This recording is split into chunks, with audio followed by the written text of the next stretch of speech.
धरती को मेरा बहुत बहुत प्रणाम। और प्रणाम करती हूँ यहाँ बैठे हुए वासलीगंज के मेरे सभी भाइयों को, सभी बहनों को, जिन्होंने अपनी खून पसीने से ना केवल इस धरती को सींचा है बल्कि पूरे बिहार को और पूरे भारत को अपनी ताकत लगा करके, अपनी मेहनत करके आगे बढ़ाने में जी जान लगाया है। दिल्ली से आई हूं भैया, इसलिए ये कह सकती हूं कि बिहार तरक्की करता है तो दिल्ली खुश होती है, और दिल्ली आगे बढ़ती है तो बिहार के गांव में बैठी वो माँ जिसका बेटा दिल्ली में काम करता है, वो पिता जिसका परिवार दिल्ली में रहता है, वो आशीर्वाद देता है। देता है कि नहीं देता है? जब दिल्ली में अच्छे से छठ हुई तो पूरे बिहार के हर बुजुर्ग ने अपनी बेटी रेखा गुप्ता को आशीर्वाद दिया। जहां जा रही हूं लोग दिल से, स्नेह से अपना हाथ सर पे रखते हैं और कहते हैं कि ऐसे ही काम करो। और मैं भी आप सभी को विश्वास दिलाती हूं कि दिल्ली की धरती पे रह रहे मेरे सभी बिहार के भाई बहनों का बड़ी बहन के नाते ध्यान रखूंगी, उनके हर सुख दुख में उनके साथ रहूंगी। मेरे भाइयों, ये मेरी बहनें यहाँ बैठी हैं, युवा साथी यहाँ पे हैं। मैं सच में आप सबको यही कहने आई हूँ, बिहार ने जो विकास की रफ्तार पकड़ी है, अब ये रुकनी नहीं चाहिए।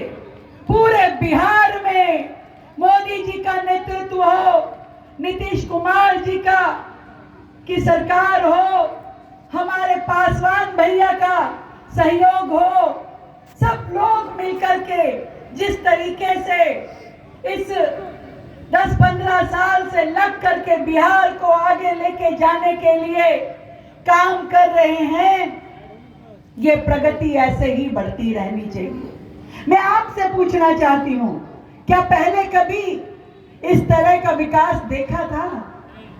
इतनी सड़कें, इतने पुल, इतनी ट्रेन, एयरपोर्ट, नए नए कॉलेज, नए नए स्कूल, फ्लाईओवर ही फ्लाईओवर, कोई जाम नहीं, बढ़िया सड़कें, रोजगार, अनाज, सुरक्षा, कानून व्यवस्था कभी था क्या लालटेन के राज में?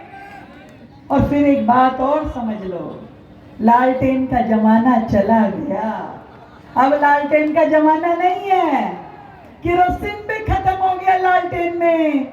अब तो एलईडी का जमाना है, टिकाऊ है, जलती है, रोशनी देती है। तो अब काहे को कोई लालटेन जलाएगा? नहीं जलाएगा। और वो भ्रष्टाचार का युग, यहाँ का एक एक व्यक्ति जानता है कैसे सड़क चलते मर्डर हो जाते थे, कैसे गुंडा राज होता था, कैसे मेरे व्यापारी भाई मेहनत से कमाई करते थे और लूट के गुंडे ले जाते थे। भूल गए हो क्या? सड़क चलते मार दिया जाता था, हाथ से छीन लिया जाता था। किसी के घर में नई गाड़ी आ जाए तो जंगल राज में नेताओं को 1 मिनट में पता चल जाता था और उठा के ले जाते थे। समाज छोड़िए, बहू बेटियों को नहीं छोड़ते थे। क्या ऐसा जंगल राज दोबारा चाहिए? नहीं चाहिए। अरे अच्छे से बताइए, जिसका हाथ नीचे है उसको चाहिए क्या? ऐसा जंगल राज चाहिए क्या? नहीं चाहिए।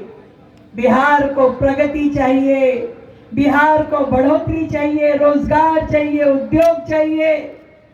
उनके राज में तो केवल बिहार में गुंडागर्दी होती थी, उद्योग व्यापार भाग गए, इसीलिए बिहार पिछड़ गया था। पर अब जब से मोदी जी ने कमान संभाला पूरा बिहार को 15 लाख करोड़ का